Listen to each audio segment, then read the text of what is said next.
Hello, Assalamu alaikum.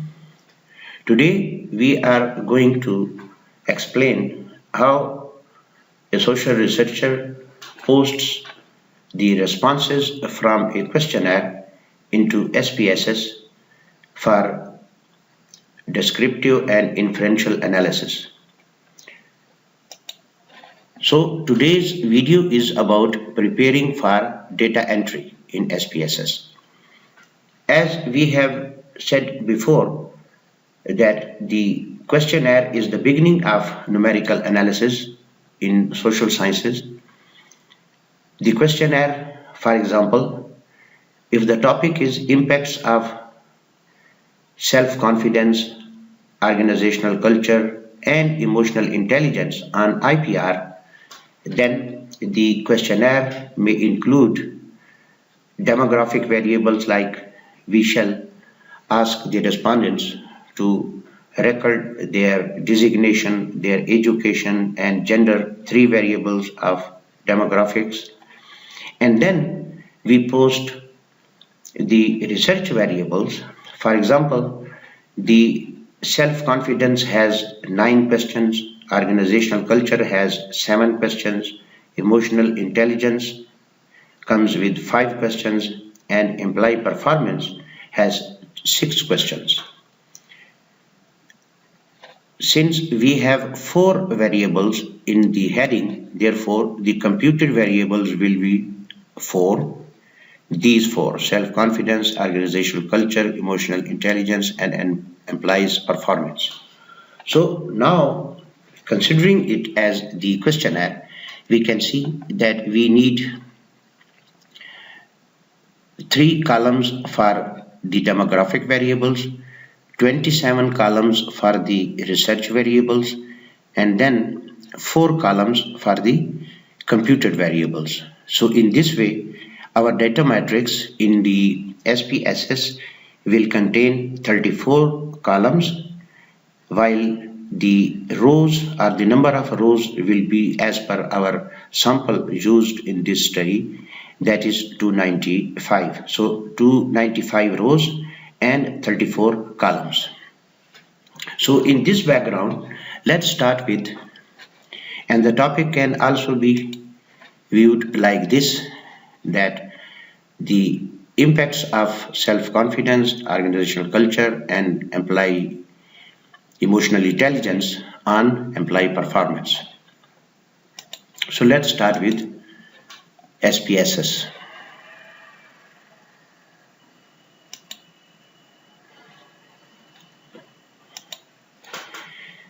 As we said in the last video, that as you open SPSS, the first window that appears is the variable view of SPSS, while the other one is data view.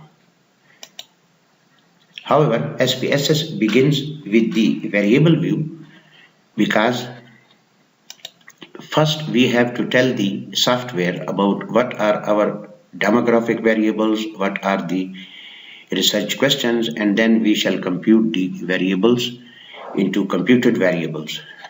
So from our project, we have 3 demographic variables. So we shall begin with the demographic variables, posting as the first column entries in the structure of the data matrix. So first, for example, DSG, second EDU, and third GDR.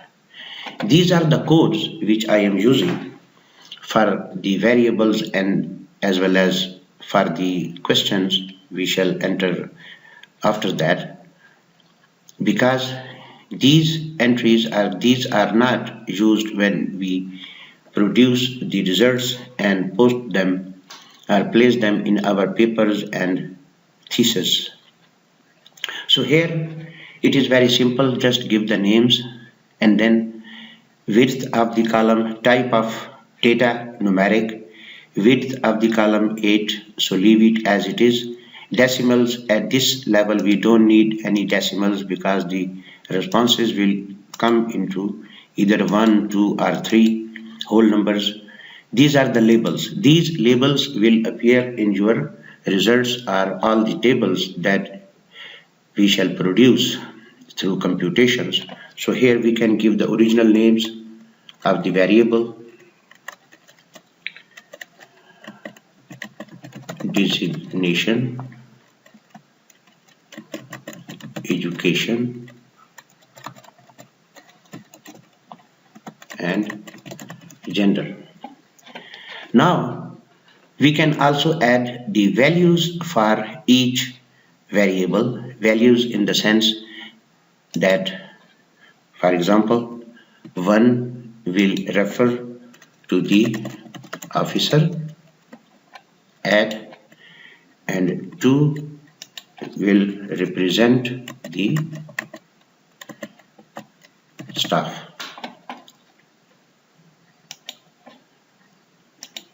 So we have added values or answers, expected answers from the respondents. They will either click officer or tick the staff, or they can select 1 or 2 to represent their designation. Likewise, in education, for example, we can use the classification of 1 graduates at and 2 undergraduates.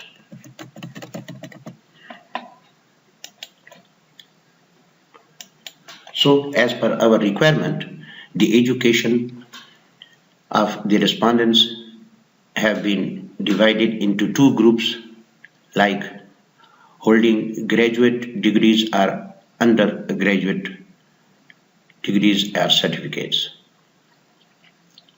Likewise, gender will go as 1 for male at and 2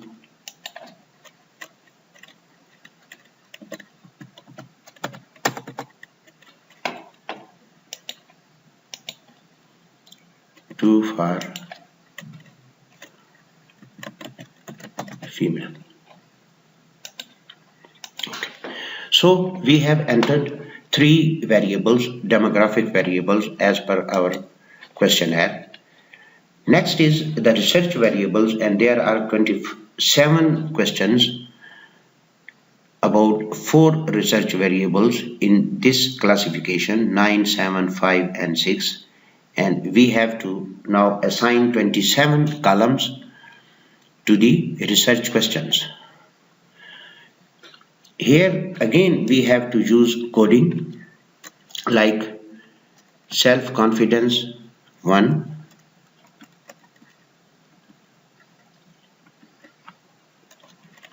label, better use question 1.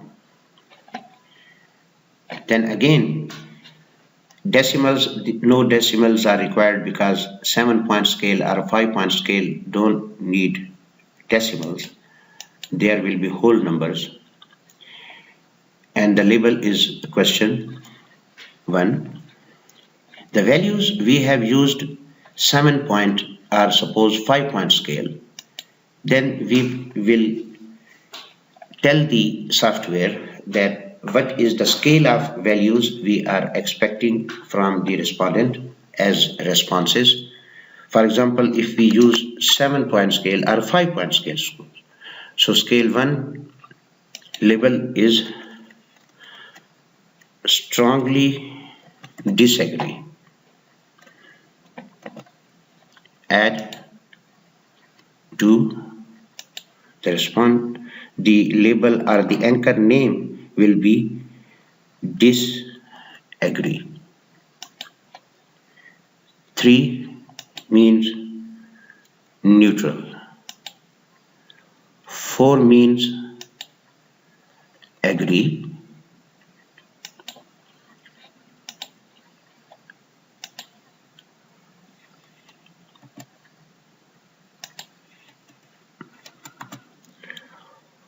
4 means agree, while 5 will refer to strongly agree. So these are the values are the answers, expected answers from the respondents about a research question. You can see the differences between the demographic variables and the research variable, a research question in the form of or at the level of scales being used. Here we have used ordinal scale. If you remember, ordinal scale means that both the answers, possible answers, have relationship with each other. Staff means lower than officer and officer means greater than staff. So in this type of scale, we call it ordinal scale. Likewise, education is also an ordinal scale, while gender is a nominal scale, where there is only one quality, statistical quality, that is uniqueness, while these two ordinal scales, they have two qualities, statistical qualities like uniqueness and order or ranking. But in research questions, we use 5-point scale or 7-point scale or more. So these are the interval scales and they come into the category of continuous data.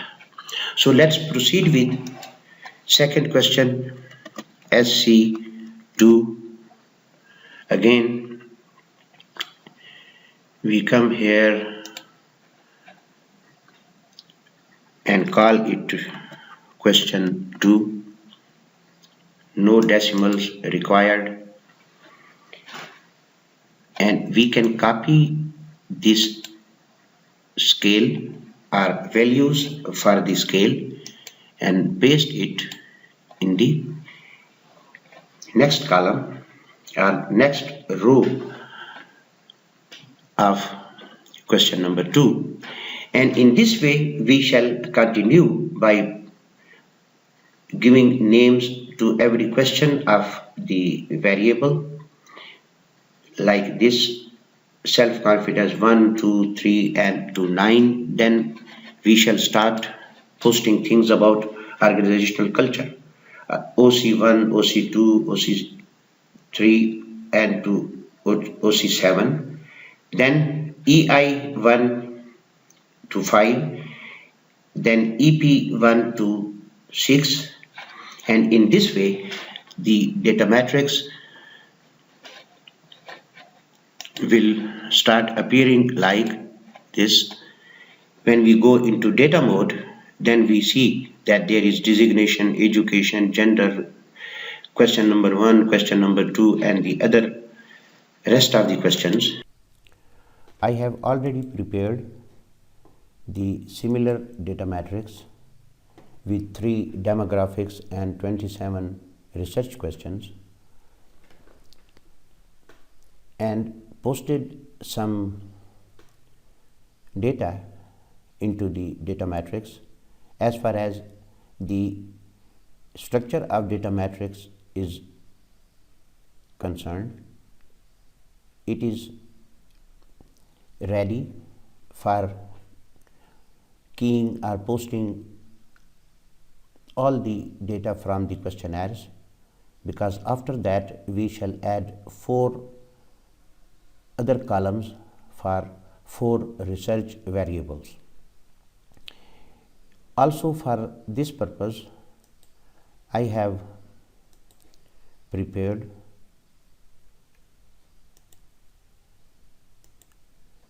another data matrix, which is the complete version of the structure as well as the data.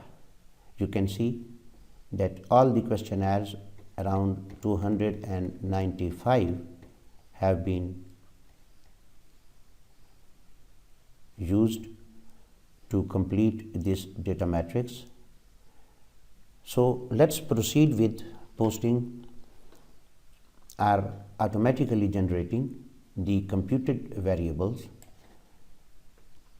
For this purpose, as you know, we discussed in previous video that the transform menu bar is activated, and then in the drop down window the first option is selected, compute variable.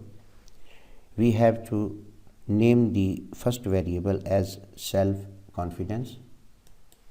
In the numeric expression, we will start with a full bracket and then post question 1 plus question 2 plus question 3 plus question 4 plus question 5 plus and 6 and 7 and 8 and 9.